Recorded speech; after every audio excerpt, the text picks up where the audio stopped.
There's some artists, bro. There's some heat, bro. Like not only in Brockton, Boston, just everywhere, bro. All over New England, there's just some heat, bro.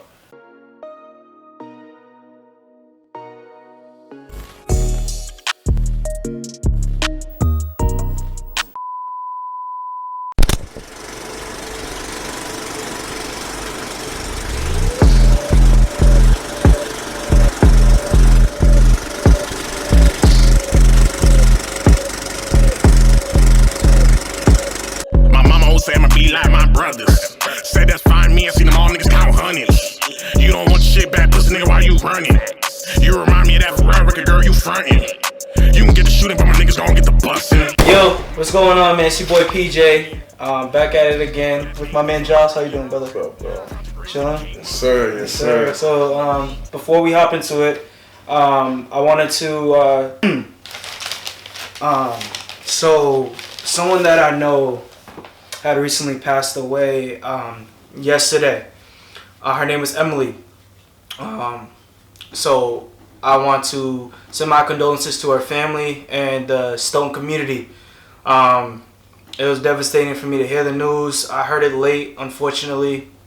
But what I can say about Emily is that she's a sweetheart, a tender-hearted person, man, and she deserved nothing but the best. And I know she's in a better place right now. So I feel like I need to say that before we start Absolutely. this interview. But yeah, yeah. So let's get back into it, man, for real. But I appreciate you doing well. I know you said that you were just coming from the gym. Yeah. So how was that, man? How was the gym session today? It was good. We did a little bit of everything today. We was working on shoulders. We did triceps. A little bit of back. And then we usually end every session with a little bit of core, a little bit of abs. Okay. So I've been going for about a month now. Yeah? Yeah, I've been going about a month. Do boxing on the side too. It's cool, you know. Yeah. Makes you feel better. I know boxing's like ridiculous. Like you really have to be about this stuff. Nah, like I was doing boxing not like because I wanted to like get my hands over, just more for like get my endurance up and stuff like that. Yeah, that's so I was telling myself during COVID, like, when we get back out of it, I gotta build my stamina for when I perform. Cause you know I'm a big dude, so I be out of breath performing. So I was like, yo, I got all this free time. Let me go to the gym. But then you start learning about you start respecting the art for what it is. Boxing, it's like it's not just your hands. Your feet's probably the most important aspect of boxing. That's good to know, because I usually think it's more so with your hands than. Nah, it's really the feet, man. The feet really like dictate a lot, bro. So I think that's one thing I've been taking in. So I've been boxing for like a month now too. Yeah. So probably not, maybe like a little bit over about 2 months now. So 2 months? Okay. Now like the first month we was just doing endurance. We weren't really hitting as much, but the past couple of weeks we've been kicking it up to a higher gear, and now we've just gradually. Exactly. Cool. Yeah. Good for you, man, for real. But I just wanted to touch on that because that's cool. I found Yeah, man. Listen, bro, that gym shit's been saving me. No bullshit. That's just only like thing mentally or just mentally. Like, yeah. Mentally, that's the only thing like I've been looking forward to type shit outside of like music, like because of COVID, just outside bullshit that goes on in people's personal lives and shit like that. So the gym, like no bullshit. I wake up kind of amped, like all right, let's get it. Let me get this workout in. I'm up at like 8 anyway, 7:30. So I need to get on that because I be struggling trying to get it. Because I always be trying to run like in the afternoon and try to like get some morning jog or something like that. I can't do afternoons. But I just can't get up to do it. I don't have the urge. I want to, but because if I say I'm gonna do the afternoon, I'm gonna find an excuse to not. So my mind says if you just go in the morning, just bang it out. Yeah, that's true. But we're gonna, so you grew up in Brockton, of course, there's no secret, you know. So how was that like? I know we talked off camera, you said you grew up with Felix, who else am I missing? Felix? Well, I would say grew up, we went to the same high school. Same high school, okay. Me, Felix, and Mo. Shelby went there too, but for those who don't know, Shelby's VB as well. Yeah. But Shelby, I didn't really know Shelby in high school, but I knew Felix and Mo for the most part. But the crazy thing is, we weren't all best friends. Like, really? Because if you know, Brockton High, you know, it's 4,000 students, so it's like it's broken into buildings in red, yellow, azure, and green. Me and Mo were in yellow, and Felix was in red. But all three of us weren't friends. Like I knew both of them, And they knew both of each other, but we all never hung out type shit. Like I said, it's a big school, but Mo was in the same building as me, so I'll see Mo every day. I had a couple classes with him early into high school and shit. Then came college. We went to the same college. Okay. So that's when like where did y'all end up going? We went to Fisher. Fisher? Okay. Yeah, so I didn't. It's bro, like no bullshit. I talked about this before. Like the way VB is connected, it's like fake. Like you can't. It's like you can't. Like me and him went to college together. Then I used to tell him about Felix. Like, yo, Felix is about to come through because Felix used to intern at Carmel. Okay. And then when Carmel was around, and Carmel was right around the corner from my school. So Felix would go over there. I'd be like, yo, fuck with me. I'm out here. Type shit. Then I'd be like, yo, Felix, you know Mo? He's like, yeah, I know him. He knew Mo, not like close, but he knew Mo. Yeah. So it was just us three. We connected off rip. Then obviously, other interviews you already know. Felix brothers, Ricky. Yep. And Ricky went to college with Luke. Luke went to Brockton High with Ricky. Yeah. E.T. went to Brockton High with them. Then it's just like all connected. It's all just connected. I met Luke early on, but I already knew Ricky. Then E.T. obviously Shelby's been around, but Shelby officially came in. Then Meech grew up with Ricky and Felix at an early age. Then Andrew came around. Andrew was probably the most recent one who's been around, but everybody's been around for a while. He's the low key one, I would say, out of the bunch. Yeah, man. Listen, Andrew produces. He raps, he takes pictures, bro. That man's like... Shout out Andrew. Andrew Regis, bro. Shout out Shelby, too. Andrew's like, bro, he's gifted, bro. Like, for real, man. He's probably gonna, if he sees this, he's gonna start laughing. Because bro, Mo's joking with him. But I told him this before, bro. Like, the shit he does, like, you can't... It's just hard to explain what he does, bro. It's like, on a whole nother level, it's like, he's needed. Like, he's like that glue. He knows, like, son's fucking up, he knows what to do. That's lit. He knows how to fix. Yeah, people like him are important in a group like that. Oh, hell yeah. Because there's a lot of just chaos going around. He's that one person who can keep it all together. That's even good. Kill, bro. That's good, man, for real.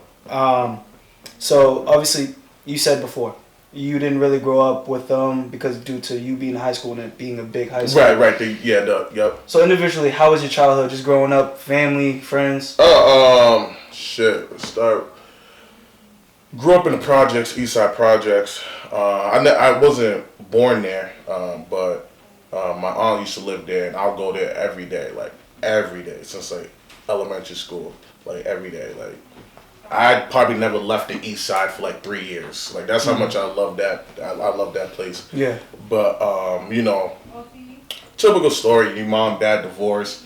The amount of gifts you got Christmas significantly cuts down. Trust me, I know, man. Next thing you're bouncing, like, I've moved over, like 20, 30 times in Brockton, like, just apartment. Couldn't imagine. I feel like crazy. 3 was a lot. Bro, trust me, bro. That's why I know this city so well. So it's like, the financial aspect of it, you can hear it in my music. I talk about it all the time. Yes, you do. Yeah. Yeah. So Jiles. Yeah, but right, exactly. So it's so I made the best out of it. Me and my brothers, obviously. I think I had a good childhood. If anybody asks me, I tell them all the time I had a great childhood. I didn't know, like, the stories. I didn't know I was really like real broke.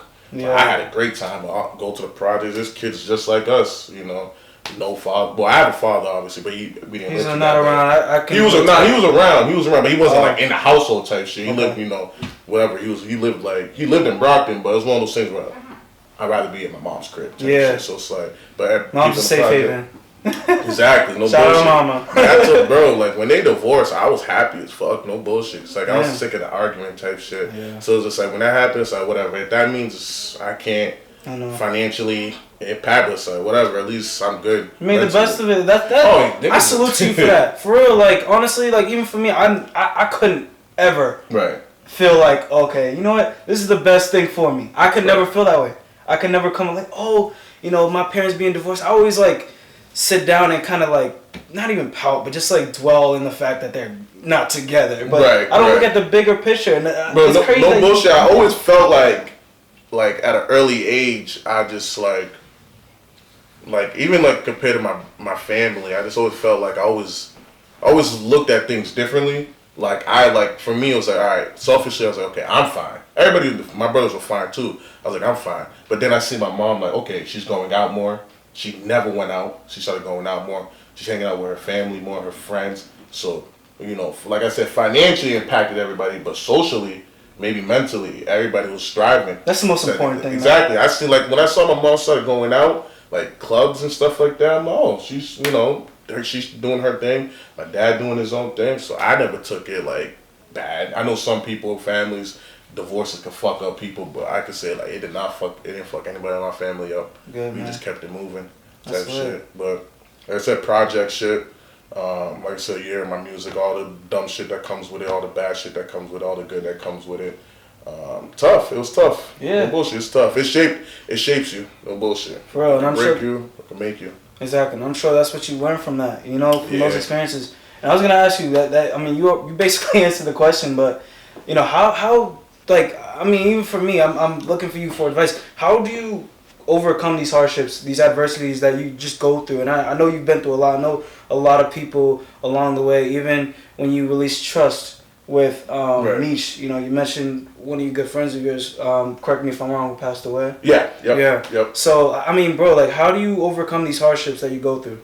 It's not easy, obviously. But like, as like going back to like the younger days, I was still young. I was what, 7th grade. They kind of split 6th grade, so it's like I'm still like, you know, ignorance is a bliss. I don't know too much stuff, obviously. So I got through that with just running the streets, basically. I was hanging out with friends doing just shit. Like, at the end of the day, I was just doing bad shit, and it's like that never affected me. Type shit. Just it was the norm. Like, everybody lived like me. So it's like we all thought what we're doing was normal. Hindsight, it's not normal, but like, you know, it is what it is. Or even like present day or whatever, like with deaths, people, family, I mean, friends, close friends dying, stuff like that. The way I deal with it, bro, I don't even know how to explain it. It's just no bullshit. I don't even know if I'm still dealing with it, honestly. I'm not gonna lie and say I do this and do that. It's just, I just take it a day at a time. I try to be as optimistic as possible. I look forward to certain things to keep my head out of certain things. You know, I got good friends around me. You know, I live for that. You know, I got my family around me. So, you know, I just make the best out of certain situations. I always look for the brighter things and stuff like that. So I think that's how I deal with it. You know, obviously, the correct way, people will probably say, you know, you should go therapy, stuff like that. But, you know, right now, the way I've been dealing with it is just a day at a time, honestly. Day at a time. I hear you, man. Appreciate it, for real, because, you know, that's one thing I couldn't even understand is how do I overcome these things? And, you know, I feel like I have the answers to all these questions, but... Right. Everybody swears they got the answers until it happens. Yeah, you know, it sounds good on paper. It sounds good coming out your mouth. But when you wake up, you know, and one of your good friends is dead, you know, that's a whole different ball game. Or if you wake up and some shit, your man's is locked up for, like, you know, some other shit, you know, it changes you. Or you look at certain things different. You know, if you've never been in that situation, it's hard to show, you know, obviously empathy. Yeah. So it's just more of a thing where if it happens to you, that's when it's like, you know, you got to self-evaluate everything. Yeah. Your surroundings and yourself, you know. Or go to help, ask people for help, you know, therapy, or whoever who's been through that situation like you, because they'll understand what you're going through. Exactly. I know for you, I could never be put in your shoes. I never grew up in a situation that where you grew up in the projects and stuff. I've been fortunate to live with, you know, financially stable households, and it's just, I really respect you just for that. I couldn't even fathom the things that you have gone through, just having to deal and see the financial struggle being young. Right. No, of course, no, but I don't dwell on it either, because my story... You embrace it. No, I embrace it. Yeah. But I feel like my story is, like, honestly, it's like, it's light compared to other people I know. I know people who've gone through way worse things. That's another thing where I cope with things. Maybe it's just how I do it, but I always think about, there's someone going through it worse, or like, I personally know someone going through it worse. So I can only imagine what they go through. So that's when my mind triggers like, okay, he's going through it worse than you. From the outside looking, he looks like he's handling it well. So you should handle it well if he can handle it well. So, you know, that's why I never really that's why it's easy for me to talk about it, because I never looked at it as a crutch or something that's like to be pitied on. Because I know people go through it way worse than me type shit. So I never dwell on that shit when I talk about it. It's just like whatever. I feel you, man. And I'm sure what made you cope with everything going on was music. So let's hop into it. What got you into music? I mean, what like made you want to record and stuff? Let's hop into what got you to love music for what it is? Oh man, nah, my older brother, man, he used to have like back the CDs when there was no stream with the CDs. He used to have the booklet of just burnt CDs, real CDs like Jay-Z playing, early Dipset playing, all that like fucking stacked bundles back when he was still alive. My bad to cut you off. Isn't it the anniversary for Blueprint today? Oh, it is actually, yeah. exactly. Just shit like that. Like he had the booklet, burnt CDs, hood to hood DVDs, just bumping like Jadakiss mixtapes, just like that's the early stages of me being introduced to music. Then my other older brother, he was a rapper. He used to rap back in the day. He actually still raps. He was actually on my tape, Starsky. He's actually my blood brother, so he was a rapper. Then it was just like, so I always liked music. But I tell people this all the time. I never wanted to be a rapper. That wasn't my goal. Like I said, I always thought differently growing up. So I always used to find what always used to intrigue me was people behind the scenes. So when I used to look at Jay-Z and he'll take pictures with the Rockefeller, I'd be like, oh, who's that? That's Dame Dash. Who's that? That's Big Bird. Oh, let me read about that person. Yeah. So that's when I learned about Dame Dash. I want to do what he does because I always felt like I was good at like getting the best out of people or encouraging them to be better. Type shit, because I'm just good at that. Then I was like, all right. So that was my goal, honestly. My goal growing up. I wouldn't say like that was just a dream. Like, oh, if I did that, like it would be that type of shit. So like my goal growing up wasn't to be any of that, but it was like if I had to, it would be something like that. So then I'll do research like Johnny Shites from Cinematic, just like a lot of these like independent labels and just try to get as much like info as I can. So hopefully one day I can start my own label. So that's how I introduced to music. But rapping, you'll just have to fast forward it. High school I used to rap. Nothing crazy though. Nothing crazy. Like this was like SoundCloud era. Like not this recent SoundCloud era. Like when SoundCloud first opened. I remember those eras. Yeah, that Piff was still around and stuff like that. Oh, you brought it back, dude. Yeah, my man's. He brought it back. My man's at the time, he used to rap, and I was, bro, no bullshit. Like I'm always one of those people. Like I always knew like I could rap. Like I never like wrote nothing down. I was like, yo, if I wanted to, I could rap because I always liked rap. So one day I just went home, wrote some stuff. Never put it out though. So I'll just write. Then I remember I recorded a couple records for the first time, put on SoundCloud. No traction or anything. So it wasn't even promoted. I just put it out there. Probably like put on my Facebook like, yo, music out. People liked it, but nothing crazy, nothing popped. It was just like whatever. Was this money? No, this is before money. This is before money, way before money. This was like high school type shit. So you had stuff before money, like on SoundCloud? Yeah, but under a different like name. Oh, okay. This was like your name? It was my name, but it was spelled different. I just spelled it different. If you find it, you can. I don't know. It's probably still. It should still be up there. I'm gonna try to look for it, but this was like I said. You this have was, to show me off camera. Yeah, I got you. This was early high school. Well, this was like senior, junior year of high school, or whatever. I was doing that. Then obviously, like I said. So I stopped rapping after high school type shit. So from that, so just paint a picture. I graduated high school 2012. So like 2011, 2012, I did a little bit of it. 2012 to like 2017, I didn't do no rapping. Then obviously Felix started doing music, and at the time I was fucking with Luke. As far as just being around him, him making music and shit, not overlooking, just watching him work, see him get his skills up. Then that's when I was like, we already have Van Buren starting early. Yeah. That's when I was like, alright, fuck it. Felix got a little early buzz. This is before nothing, but. That's like we're talking 2015. Yeah, now we're talking like 2015. 2016, 2016, let's go, 2016. Yeah. Let's say 2016. This is 2016 now. 2016, 2017. Felix got a little like local buzz. He's doing some places or whatever. Luke's low-key not putting out music. He had one record out, but I'm watching him get better. He's sending me new music every day, every week, and he's getting better. And that's when I was just like, all right, Meech is working. Now Meech says he wants to rap. Meech always been rapping. So that's when I was like, all right, fuck it. All the motherfuckers do it. Let me jump back in that shit. but I have respect for music, bro. I'm not going to just write and put it out. I'm my own critic, my worst critic, so... I respect music, bro. So like, if I write some shit and I know it's not up to par, I'm not putting it out. So I would write, I'll write. Then like once I got the hang of it is when Money came out, which was like I would like to say my first track, my first official. Well, you say it's endorsed, like your first endorsed record, because Boston Mags posted it like prior to that when it came out. Right. Were they around? Yeah, they were around. They're around. Yeah. So, bro, it's just like I did the record, threw my brother on it, threw the homie on it. Yeah, what was his? My bad to cut you off, but what was his name? Because I want to mention it. So, the record was Go Dumb and City Starsky. Boy D. Yeah, Starsky, Go Dumb, which is my blood brother, and City Boy D, who's he's a homie.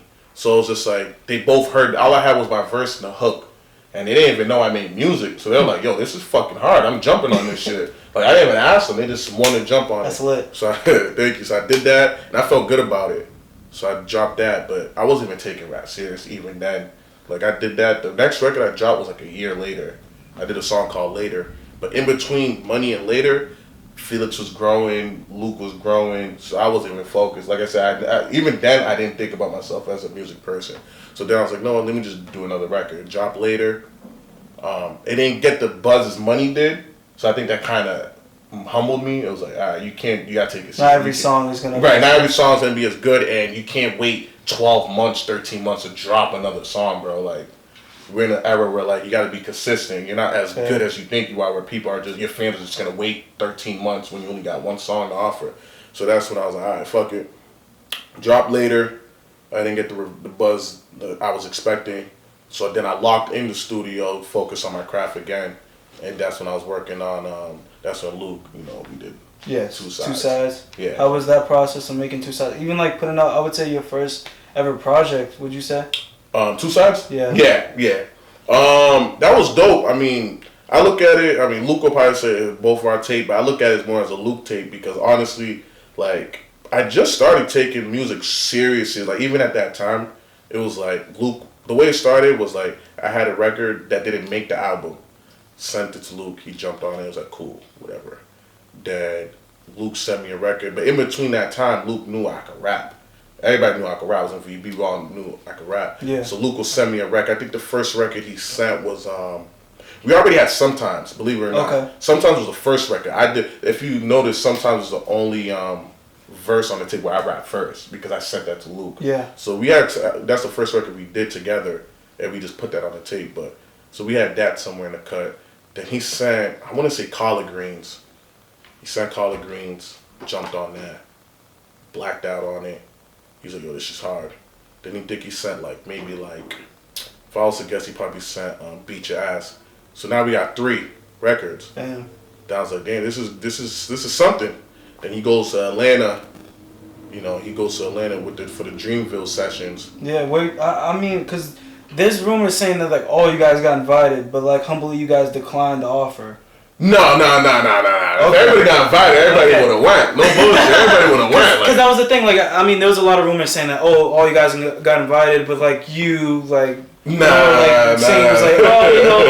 we're doing our own thing right now. We're trying to come up on our own, come up. Motherfuckers would be stupid to decline that shit. That's why I was kind of hesitant to ask you, but all right, I'm happy you got that cleared up. Right.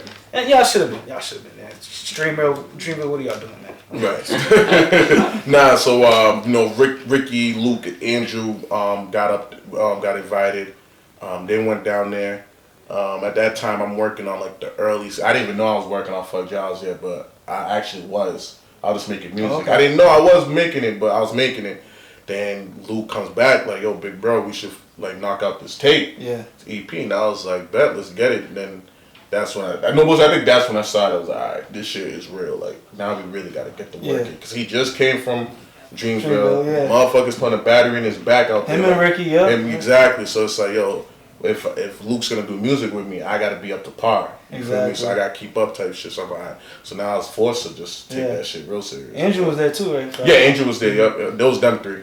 Them 3 in VB that way. Yeah, how was the process putting that first tape out though? Putting everything together and make sure that it's engineered.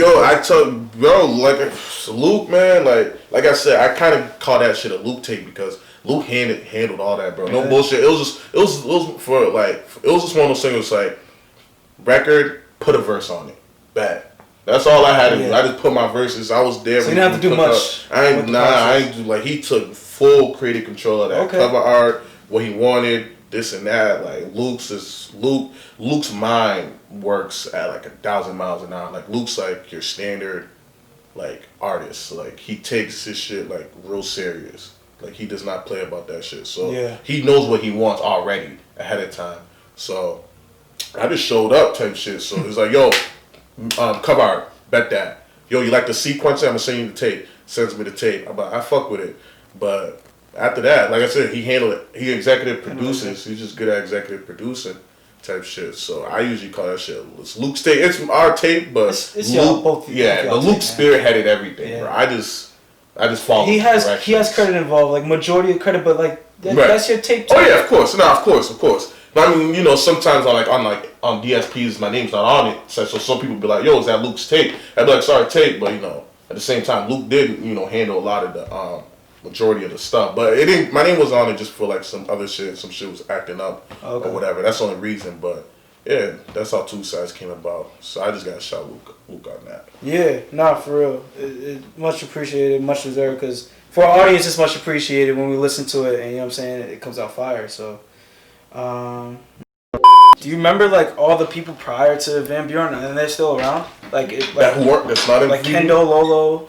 Oh yeah. Nah, they're still all around. I mean, they're not like around as far as like us, as far as musically. Yeah. But they're all invited to like fuck with us. So yeah, they never went anywhere. It's just more. It was just, you know, we all have our own visions. So, you know, if they wanted to leave the group, you know, it was like, all right, wish you the best. But at the end of the day, we're still friends. Like, if Lolo wanted to, you know, he could pull up here and cook up with people. Exactly. Kendall was actually here a couple weeks ago just to check in. He was here for something else. Because like, yo, he just came up here to say what up to me and Luke, Germ, Stefan, all of them. You know, they're all doing their own thing. If you ain't peep, so there's no bad blood. We're all friends. We're all cool. Yeah, because that's like, I would say that like that whole group was like the start of Van Buren. Like you guys had like the class of 2016. Like you had that little graphic on there, but you know, I would say that was the start. And then over time, you've seen like the members reduce. And that's why I was gonna ask you, like, why was that? But I'm happy we got that clear. Yeah, just everybody did their own thing, and you know, it turned out best for everybody, for them too. Yeah. You know, they're able to step out and do their own thing. Obviously, what we're doing is pretty dope too. Yeah. So, you know, no hard feelings on any end. No, because y'all grew up together, so you know, I'm happy that was the case, man. But so with your style of music, I mean, even as a listener, like, I view it as more so of that raunchy. You mentioned Jadakiss before, like with the taste and stuff. I see a little bit of Jadakiss in you, just because of the sound. Okay. You know what I'm saying? The sound of music. Like it's like that raunchy attitude. Right. How would you describe your music? I see that. It's raw. That's usually the first word that comes to mind. It's raw, unapologetic, uncut. You know, from a content standpoint, talking about triumphant stuff. Yeah. Struggle. I like to say it's more not even because I don't even really listen to him as much, but when I do, it's like Beanie Siegel. If you listen to early Beans or just his whole career, he talks about that stuff. Mozzie, he's probably one of my biggest influence rapping. Mozzie? Yeah. Mozzie's goated for sure. Yeah, because Mozzie, like, no bullshit.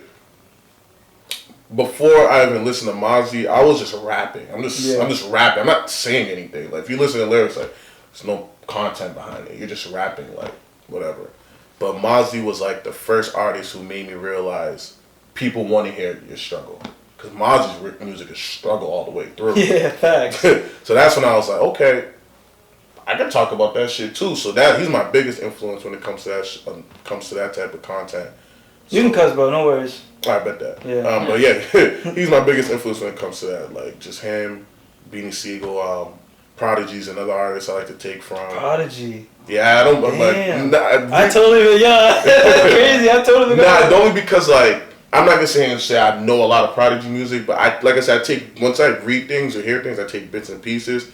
So just like knowing his flow and the type of beat selection he jumps on, and just me hearing, I can't remember where I heard it from, but somebody said Prodigy is probably one of the best rappers with their opening line. Yeah. Like, he's the best opening line rapper. Like, as soon as the song starts, usually his first line is like something that's like, damn. So that's what I try to do for most of my songs. I try to make sure the first fucking bar of the song is like sets the tone. Yeah. That's my mindset. I always like to make sure my first line, my first bar is like. Correct me if I'm wrong too. Wasn't Prodigy like part of like he did the Shook? Yeah, he did Shook. Yeah, Mobb Deep. Didn't he? Correct me if I'm wrong. Didn't he pass away recently? Yeah. Rest in peace. A couple years ago. Yeah, bro. Prodigy's like OG. Because I mean, obviously I wasn't part of that generation. Right. You know, Me either. But you know. But I was gonna ask that question because even for me, like talking to you, like. You're very mature for your age. But right. You're only like, what, 22, 23? Oh, no. Don't gas me like that. Dude, I ain't that young. Bro, but I'm not trying to like juice you with bro. Like, now I'm 20. I'm 26. 26, my bad. 26. But bro, do a lot of people tell you that? Yeah. Because, but like I said, like from a music standpoint, like I said, I grew up with my brothers, so I listened to what they listened to. Yeah. So like I knew a little bit of Prodigy. I knew a lot of Dipset. I knew a lot of Rockefeller, like I said, Stack Bundles, like just early Jay-Z shit. Like I was forced because that's what I'm listening to. Like like I know like so many Locks records that like I don't even know the name of the song. Like because I come from that burnt CD era where it's like I know that's track 4 on the project. I don't know the name of the song. So like that's so real. I don't know. Untitled. Oh my God. I don't know the names of the records, but I could tell you like, yo, what's that one Jada record where he goes da da da da da da? Like, oh, what's that one fabulous shit off the Clue tape? So it's like da da da da da. And so that's how I know it. Cause I'm from that. So like my brothers are older than me, bro. That brought me that's back. how I got it from.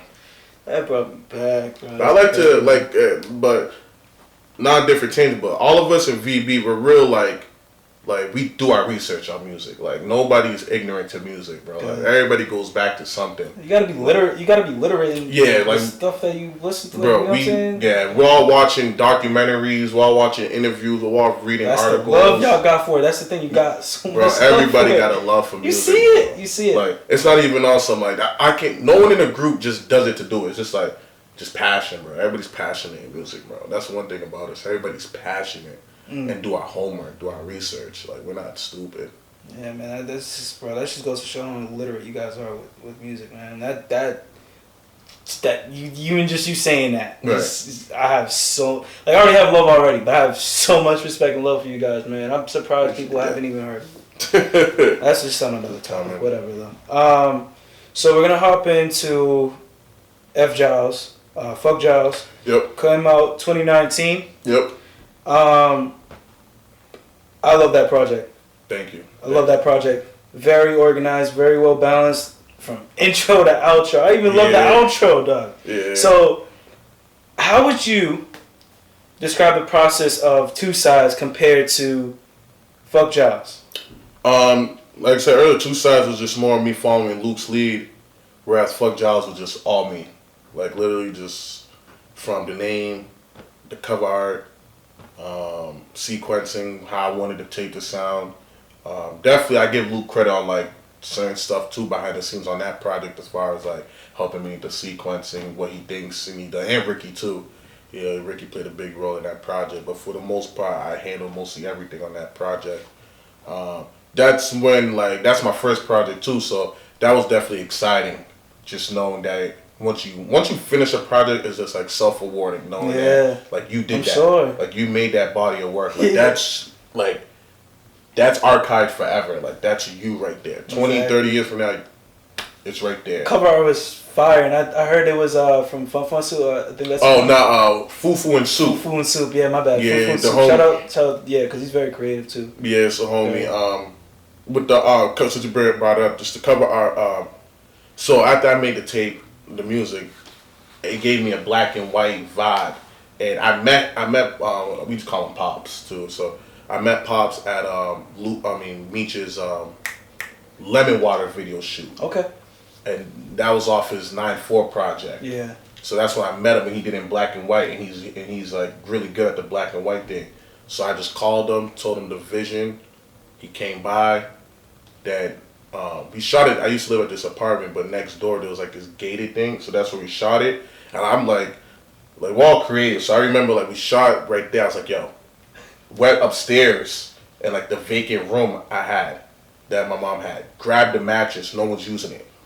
threw it outside. Like, yo, we're gonna use this for aesthetic purposes. That's lit. Like my mom was like, yo, don't even bring that mattress back inside. Like, just leave it. It was just because I needed that because we want to get that grimy, like raw aesthetic. I was like, yo, we need the mat because in the hood there's always like a rain of mattresses out fucking outside. Some throwing sun away. So we threw that out, but no bullshit. The cover art was supposed to have. I was supposed to have a shirt on, but it was hot that day. So it was so. I don't know if you know Brainchild, the brand. Yeah, I was gonna wear one of his shirts, and I didn't open it yet. Like it was still in the plastic. So like, so the idea was like the day I opened, like I had it for like a month. Yeah. So I was like, yo, I'm prolonging it. I'm gonna wear it when I really need to wear it. I'm talking about like the homies outside. We're getting ready to film. I'm just shirtless with the shirt still in the plastic type shit. So then you're gonna wear the shirt. I was gonna wear the shirt. So then like I remember I placed the shirt like on top of the car. Then it was really hot. I put the shirt on. I'm like, it was kind of long. I'm like, I still took it off. I took it off. I was like, I'll put it on when You wearing shorts at least? No, in the cover I'm wearing jeans. You went? Yeah, I'm wearing jeans. Off too, bro. I was wearing jeans and so then we just take the we're getting placed. Then I'm like, you know what, let's just take some shots with no shirt on. He was like, yeah, let's just do that. It was just a suggestion. I was like, let's do some with no shirt on. Yeah. Because, it's funny because it's one of the tats I got now. I didn't get until like a week after this shoot. I'm kind of tight. But I had only two tats at the time. So I'm like, you know what, let me take the shirt off. I was one of those dudes where like, I could wear no shirt. I perform with no shirt sometimes too. Like, I don't care how big I am. Like, I'm not self-conscious. Embrace it, man. Yeah, embrace it. Exactly. So I'm taking, then he's telling me like, yo, these are some good shots, bro. Then he just went from that to like, fuck it, let's just do the whole shit with no shirt on. Then we just did the whole photo shoot with no shirt on. That's what. So that's how that came about. Then, the album title. Why? So I looked at this tape as like my first introduction to people musically. So I just used that. I want to do like a contrast. I knew the music was serious, the cover art serious, but I didn't want the title to be serious. Okay. Because I'm comedic. A lot of people don't know that. Yeah. So everybody VB hilarious. No, already. Everybody VB hilarious. Who's the funniest though? Because I Ricky has the funniest. Oh. That's what I'm saying. Like, would you say Ricky's the funniest? Like, or no, well, it depends on what type of like humor you like. But Ricky's definitely he's an awkward funny. No, Ricky is hilarious. But Ricky's one of those people like he knows like if you're a person who comes in this room and like you're kind of timid because like you don't know anybody, he's gonna make sure that you're good. Okay. Like he's gonna make some jokes. Like I'm the type of person if I know you're like timid, I'm gonna probably make a joke at you, just so like you can laugh at yourself. But Rick will say just a group joke or something, then it's alright. Cause Ricky got that warming energy. He's like a big teddy bear. Right. He's just like, and he's embracive. He's embracive. He's hilarious. And it'll be between Ricky, me, and Andrew. Andrew's fucking hilarious. I would never thought of Andrew. There's no way. Andrew funny. Andrew's hilarious. Is he the awkward funny? Because not like, you see why I don't want to use the word awkward. It's just like his sense of humor, his I wouldn't even call it punchline, but his transitions into a joke is like, it's not common. I don't know how to explain it. It's just like, he's good at rebuttals. Like his rebuttals are really good. So like if you were to debate. If I say something, bang, he's coming right back. Or like, and he's really like, his sense of humor is really smart too. So he'll say some shit that's like smart. Oh, like literally brain smart, but it's so funny. So he's different. Then it's just like me. I'm just jokey. E.T.'s fucking hilarious. Bro. E.T.'s funny. No bullshit. Like E.T. got a song called Finsta because he has a Finsta. Everybody in VB got Finsta. You guys have spam accounts? Yeah, on Instagram. Okay. No one's gonna follow you. You're not gonna get no one's Finsta. I'm sorry, but E.T. E.T.'s Finsta is fucking. I'm gonna get that follow. It's fucking gold. I'm getting that follow. I don't know how he does it. E.T.'s funny. I'm getting that follow. Like, yeah. I'm telling you. If you could get it, you could get it. I'm getting that follow. One day I'm getting that follow by you guys. Everybody got their own sense of humor. Yeah. I'll say. Cool. No, I just wanted to see if that was like who was the funniest. But how was like performing with Stiz, like under Stiz, and just like being at House of Blues? I know you performed at other areas as well, but how cool was that to see that audience? Was it packed? Yeah. That was like that must have been like surreal, bro. Yeah. Like goosebumps, bro. Like when you think about it, like I was telling the guys, like I don't know if you've seen Little Dicky's show. I don't know, so he has a show. Oh, the new show on is it called? Fox? Yeah, is the show called Little Dicky? I don't know if it's called Little Dicky. I don't know. Oh, it's called Dave. Yeah. So all right. So there's a scene right where he's doing his first performance. Okay. And he's backstage. His manager comes out like, "Get ready for you." So he's walking towards the stage, and it's like he's walking. You just hear the crowd roaring or whatever. Then his hype man's like, "You ready?" He's like, "Yeah." So it goes silent. He runs on stage. It's silent. Then it's like slow mo. Then right when like he jumps, it gets amped. It's like, yo, that's how I felt with House of Blues. It's like, that's lit. Cause like it was just like you can't like.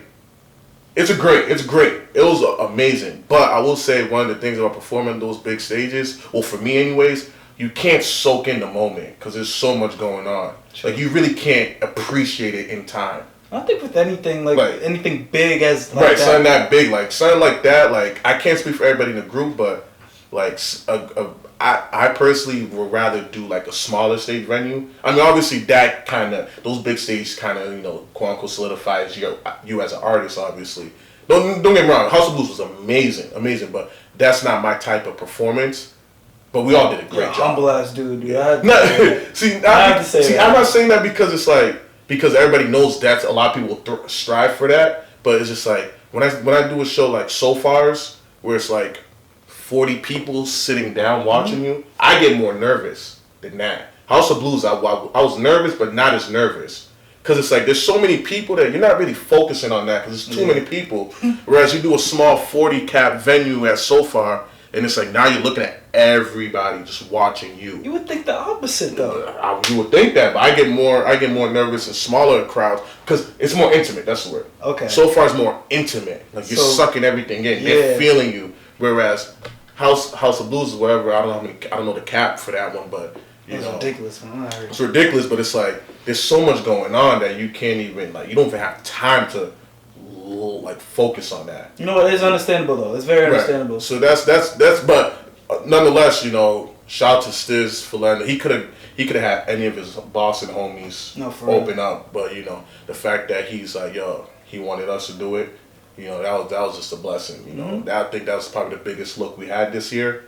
Just as someone that's his caliber, just saying like, yo, these kids got next. Look out. Then y'all do got next. Right. And our performance, we fucking killed it. Everybody did their thing. So that was definitely that was a big thing. I definitely don't take it for granted though. Like that, I know you don't. Listen, you were just saying you would rather perform at small stages. If you don't, better. Like dog, like I know that. Well, they're more fun. I use that word. They're more fun. House of Blues was fun, but actually, House of Blues is the biggest, the most fun I ever had performing. I feel what you're saying, bro. You ain't got to change I don't know how to explain it, but it was fucking surreal. Fuck with you, bro. I ain't gonna lie. It was surreal. I fuck with that shit. But yeah, let's get into the next set of questions. You answered. I don't even gotta add on to that. So, how cool is it to see how the growth of Van Buren as a whole? Because obviously you guys started from the bottom, but to see the progression, to see the more exposure and recognition that you guys have been getting, how cool is it to see that? Oh, it's cool. It's a beautiful thing. Every time we think we have something planned out, something just hits us from the grace of God. We'll have an idea of for these next 4 months we're gonna do this, and some shift from left field will happen. It's like, oh word, damn, we didn't expect this to happen. So it's just like we're at a time where it's like anything can happen. That we always say anything can happen. Like we have VB meetings and all right, this is what we're gonna do for these months. Then in between we'll be like, yo, don't keep in mind anything can happen, bro. Like we get a call tomorrow or whatever. So it's just been real exciting just as the months go by as far as everybody dropping new shit, everybody got new ideas, people reaching out to us, reaching out to certain artists. So it's just fun. It's a great time to make music right now. Yeah. Especially locally, it's a great time to capitalize on it. Yeah, and I've said this before. I've told Luke this, but you guys are really what a brotherhood stands for. You guys are really quintessentially an example of what a brotherhood is, man. And I really salute to you guys for that because it's cool to see for real. But you guys are divided in some sense. I know Meech is a Lakers fan. Yeah. How do you feel about this? Because I confronted him about it. That was one thing, but how do you feel about this? I mean, this is disgrace. Listen, Meech, I'm still mad at you for this. Like, honestly, like, dude. I'm not surprised. Like I said, Meech, me and Meech are like the same age, so he grew up a Kobe fan. I grew up. Allen Iverson is my favorite player, but I was always a Celtics fan. Allen Iverson is my favorite player, but like I said, at Brockton High, bro, there was so many Laker fans, bro. Like, I'm not lying to you, like 30% of the population was Laker fans, Kobe fans at Brockton High. So when him being a Laker fan, it's disgusting, but I'm not surprised. I'm not surprised. But I will say Meech is one of those like Laker fans. I mean, he's a Kobe fan, but he's a Laker fan. Like he was around during the bad eras. No, I know he was. He was around. Like before LeBron got there, he was around, bro. When they had like Ryan Kelly in their starting five, like it was just bad. You feel me? Sucre, whatever the hell the dude's name was, like it was just Kwame bad. Brown. Yeah, like he was there, bro. Like post the Gasol Kobe era, like he was there, bro. From like 2013. That's real love and loyalty, man. Yeah, for real. Meech was there. I'll give him that, bro. Listen, we talked about all the time. Lakers won last night. He was talking this shit in the chat. Yeah, Game 7. I know. I seen it. Let's see how it goes. It's alright though. We got Game 7, and we gonna win. We gonna win, right? Yeah, we gonna win. Okay, cool. As long as we on the same page with that one. Cause you kind of scared me a little bit. You kind of like, yeah, we can win. Nah, I ain't gonna hold you. It's one of those things, bro. Like, bro, we could have won Game 6. No, we could have won, but it's one of those things. Like, alright, I think that if I think the Celtics would win, but if I was a betting man, if someone's told me, here's 100 bands, bet on the team, I gotta go with the Raptors. They're more experienced. Game could have been over in the fourth It could have. This is game. Kemba got fouled. Kemba got to step up. Kemba got fouled. Kemba had 5. No, I know. Oh, trust me, I know. Yeah, I know. But I'm just saying, bro. Like, I'm moving. I'm off that game. Like, it's kind of like I'm off game 6. I'm focused on right now. Yeah. Kemba got to step up. But like I said, their experience. Nick Nurse is a great coach. He's gonna. See what he pulled off when Tatum was trying to throw. I'm bro. Listen, I seen that too. I wasn't surprised, bro. He's been around. I don't know what coaching tree he's from. I want to see he's from like the Popovich tree, but I wasn't surprised. Nick Nurse is a great coach. He's gonna have them ready. He's a passionate coach. It's not gonna. A lot of people be like, "Oh, Celtics gonna blow them out." It's not gonna be a blowout. No. Raptors are not losing by a blowout. It's gonna be a close game. But like I said, the Raptors are more experienced. Jason Tatum and Brown, they got a couple big playoff wins, but at the end of the day, it's gonna be a show. Champions. Yeah. So we'll see. We'll see what happens, man. But so what I was gonna say was, how do you feel about the music scene out here in Massachusetts as a whole, or even New England? I know you probably know some artists out in like Maine. It's thriving, bro. There's a lot of heat out here. I know a lot of people have their opinions on like why certain artists didn't blow up or this or that, but everybody's been making dope music at the end of the day. Everybody's been giving dope visuals. All it takes is just one artist to why is come that? Because I've heard that before. It takes one artist, but why doesn't it take a platform? Why doesn't it take a group of people to be like, hey, yo, look at us? I mean, a lot of people say Boston or Massachusetts in general doesn't have an infrastructure. And that's true, No, if an artist is doing a press run, he has no reason to come to Massachusetts. There's really nothing here for him to do that. There's not much legendary venues out here that are nationally known. There's not no big DJs out here. Somebody might take offense to that, but it is what it is. There's just no light. There's just not.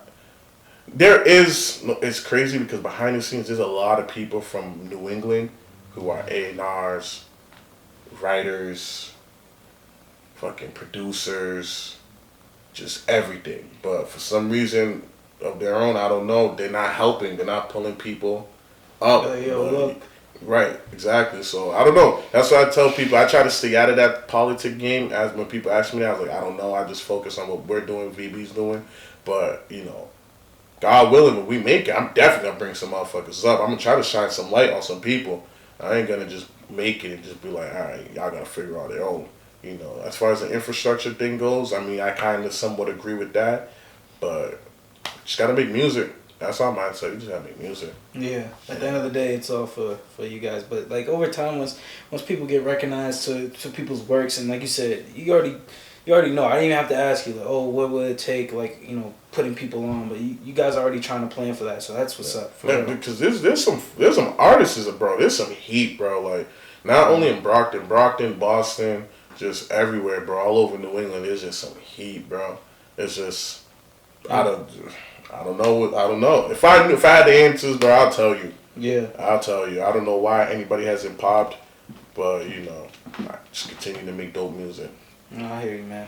I hear you. But I found this picture, right?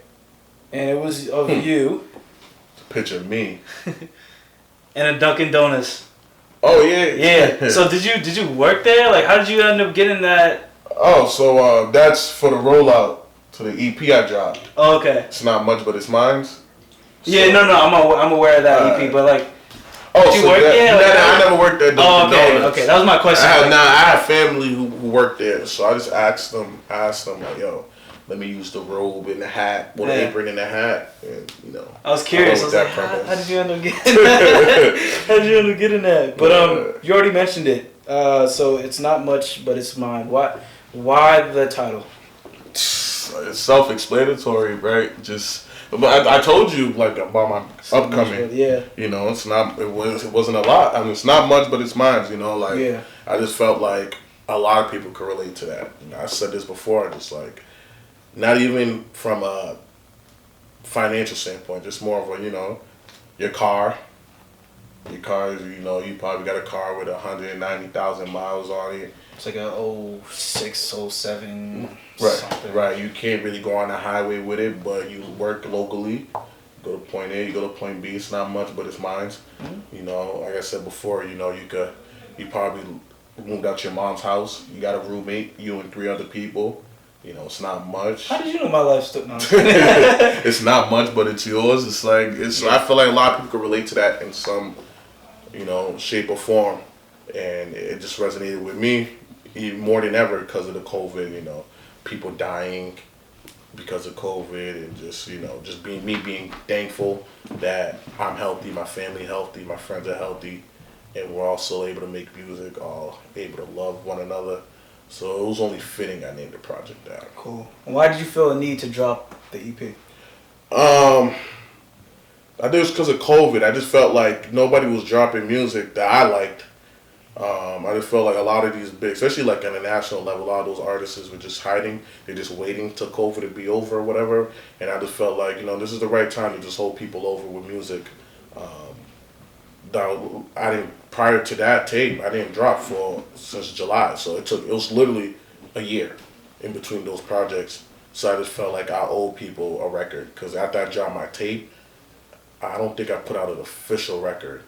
When I dropped Fuck Jiles, I don't think I put out an official record. After that? Yeah, after that. I gave a record to like Dust Collectors, but other than that, I don't think I dropped a real official record. Yeah. So I was like, all right, let me just give 5 songs before what I'm rapping on. Something to hold people over for while I work on this next project. Word. And if you want to mention the name of your next project, if not, that's okay, but... I'm flowing with names, so I don't want to give a name and it's not it. Okay. But I'm flowing with names. I'll tell you this much though, it's definitely gonna focus on like I'm gonna peel more of a layer of my background. Like it's gonna get real in depth more. Cool. Like real, like more personal than ever, honestly. Word, I'm looking forward to that. And when should we anticipate this album? We're in September, April, May, June, around there. Okay. April, May, June. I'm dropping a deluxe off. I'm dropping a deluxe. Motherfuckers been killing me because it's only get 4 records on the EP, so people been on my back. But the deluxe is dropping. It's done. It's just a matter of timing. You know, so everybody else could do their own shit too. So, yeah. So the deluxe is coming probably next month. Or no later than October. No later. Videos are coming. So in between that, there's gonna be stuff in between while I work on this, the real project. Because this was an EP. It's not much, but it's mine. It was an EP. Fuck Jiles was an EP. It's not an album? Nah, it's 13 songs, but I called it an EP. But this next project is gonna be like the real album where it's like. So this will be your first ever. Yeah, this is gonna be my first album where it's like. That must be exciting. Fun. Yeah. I always look forward to challenges. So. Yeah, that's what's up, man. So with that being said, right? What do you want people to get from your music? Yeah, what do you want people to get from your music? Like overall, not just like the fuck Jiles. Nah, right. It sounds cheesy, but get me. I want you to get an understanding of who I am. Good understanding of where I come from, Brockton, obviously, what I had to deal with. Just inspiration. Like, no bullshit. Like, maybe I'm tweaking or whatever, but I felt like since I dropped the music, a lot of artists locally have been more passionate about their content as far as like opening into the bad. You know, everybody's rapping about the bands, the shorties, but I feel like now a lot of people are rapping about that pain. You know, that pain they had to deal with, you know. Do you have a problem with people that rap about bands and shorties? Nah. If you got it, you rap it. I don't knock it, but you know what about the people that don't live that life? That rap about it? Same way you probably feel about it, same way I feel about it. If you don't got it, don't rap it. But you could rap. There's ways you could rap about it though, but in a different way. Like you could still make some music and just manipulate it. Because at the end of the day, some people might not like this. At the end of the day, music is entertainment. You know, believe it or not, it's entertainment at the end of the day. A lot of motherfuckers lie in their raps. Yeah. A lot of people stretch the truth in their raps. You know. We all do it, so it's like it's entertainment. So I'd be like, if you're a broke motherfucker really rapping about band, it's like, come on, bro. Like, it's like, yeah. But if you got some bread and you rap about it, I ain't gonna knock you. It's like, you know, it's entertainment. At the end of the day, a lot of people ain't even listening for the lyrics. They're just listening to, you know, bop their head. So yeah. I don't knock anybody who rap like that. And my bad. So this was gonna be my last question, but. You know, do you feel like you should make music for the people or for yourself? There's been so many times, bro, since I've been making music where it flip-flops. But I've just come to terms of like, I make music that I like. But I'm not blinded by it. Like, I know I need to make music. Like, one of my, not knocks, but a female friend of mine was telling me, you need to make music for women. Like, shorties want to hear your shit at the club. Girls want to hear their shit, hear music dropping. So like romantic? No, not romantic. Just some like, you know, some trap, 808 type of thing. A bop. Oh, okay. Some bop. They don't want to hear just gritty shit all the time. And I was like, you're right. I'll be foolish to not attempt that, right? So it's like, I've been working on that type of songs. Like, I got Bragged on Fuck Jiles. That's like the song I'll show people, like, it feels something like that.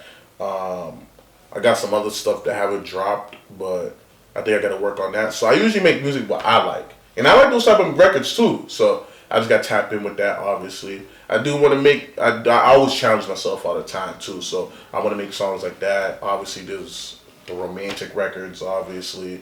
I always trying to tap in with that too. I'm trying to play that with my shorty. So whenever you drop that, just let me know. That's what I'm saying. But like too, like obviously your voice is an instrument, so my rap voice is not as like soothing to the ear, right? So I will have to manipulate it or just switch shit around to my liking, right? And like I said, I'm my biggest critic too. So if I don't like a record, it's never gonna come out. But that's what I've been working on. I'm still young into the game, bro. I've been taking rap serious for like a year now, so.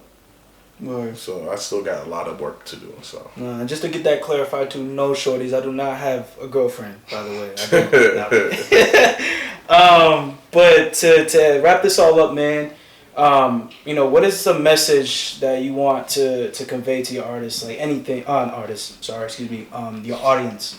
What is the message that you want to tell your fans that have been rocking with you since day one? Bro, keep stay afloat. Stay afloat. More music coming.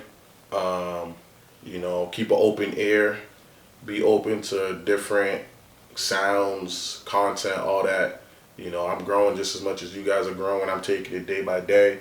I'm still a young artist, so I need y'all to be there with me now more than ever. You know it. You feel me? I'm gonna be experimenting. You know, you guys may not like certain records, you may love certain records, but at the end of the day, I'm still gonna have that core sound that y'all fuck with. So definitely more music coming. So you know, that question wasn't necessarily for the audience; it was more so for me. But never mind. But so okay, I know we've probably been here for how long? Like an hour and a half. Yeah, an hour. But I wanted to play a game. So I'm calling it Pink and Purple. Alright, so it's like one or the other type of deal. Alright? So we're trying to answer this under 60 seconds. That's the point of the game. So I gotta just say pink or purple? Well, like, no, not necessarily. It's like an analogy, pink or purple. Okay. So I would answer like, rice or beans. And okay. Rice. You know what I'm saying? That type of deal. Right. But you have to answer it under 60 seconds is the whole thing. That should be a piece of cake. 2, 3. Alright. Go. Alright, who is taller, you or Ricky? Me. Will Smith or Denzel Washington? Denzel. Jaylen Brown or Jason Tatum? Tatum. Lakers or Clippers? Clippers. Jay-Z or Kanye? Jay-Z. MJ or LeBron? LeBron. Ooh, okay. I'm young. Supreme or Kith? I don't really care for either brand, but I guess I'll take. I fuck with the Kith store in New York. Okay, word. Nike or Adidas? Nike. Sober or non-sober? Sober. New Balance. Have you heard of Saucony? Yeah. Okay, yeah. New Balance or Saucony? New Balances. Okay, and if you were to pick basketball teammates, Meech or Lior? I don't like playing with neither of them because they're the best. They're the best, so I don't like teaming with them. Like I want to go against them. So you. But if I had to choose one, Ricky, right? Because I pick. I'll take Felix. Felix? Oh no, I'll take Luke. You take Luke? Yeah, Luke, my dog. All right. So we're gonna have to do this tournament because I picked Ricky and then Meech picked Lord. So. You took Felix? Yeah, but we might have to do like a 3v2 because I'm gonna be like the passer. See, that's fine. It's fine because like, bro, we had the last one got kind of heated. the last game, I played fucking horrible. But you got the rebounds, but you couldn't shoot. I was off that. We played 3 games. It was me. The team was me, Luke, and Felix versus Meech, Lior, and Home Invader. My boy Invader. Okay. They won the first 2, then we won the last game. But it was more like, how do you look at it? They're like, oh, we won both games. But I was like, yo, the last game where it mattered the most, we won. Yeah. So it was just like that. But like, I don't like playing with Meech. I don't want Meech on my team or ET because they're like I was like, bro, y'all good, but like, I think they're better than me. But you know, like, I don't want to be on your team, bro. I want to go. See, you're like Damian Lillard. You play. Stay with your team. Yeah, like we played in the game before that. The day time we played before that, we played against ET, and my team beat them like 2 out of 3. Then Meech comes. Meech play college ball, so he's talking his shit. So I'm like, you're not on my team, bro. I don't want to be on your team, bro. Like, he doesn't want to be on my team either. So it's like, nigga, I want to lead my own team. Bro. Yeah. But I played horrible. Luke and Felix did that thing. I was just like, damn.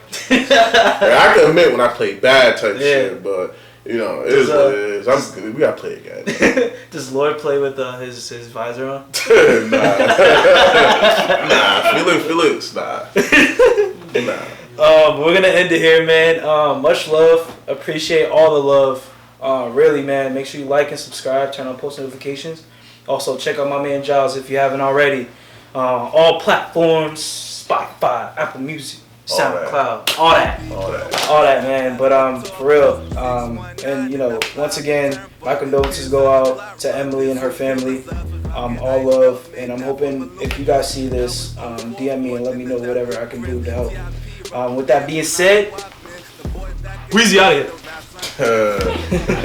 Nah, dog, appreciate it, man. Of course, bro. The truth hurts when a bad bitch is telling nigga broke nigga hear rumor, watch how he run with it. Fucked up situations, man, I just had to run with it. Had her in the telly, popped a 30, had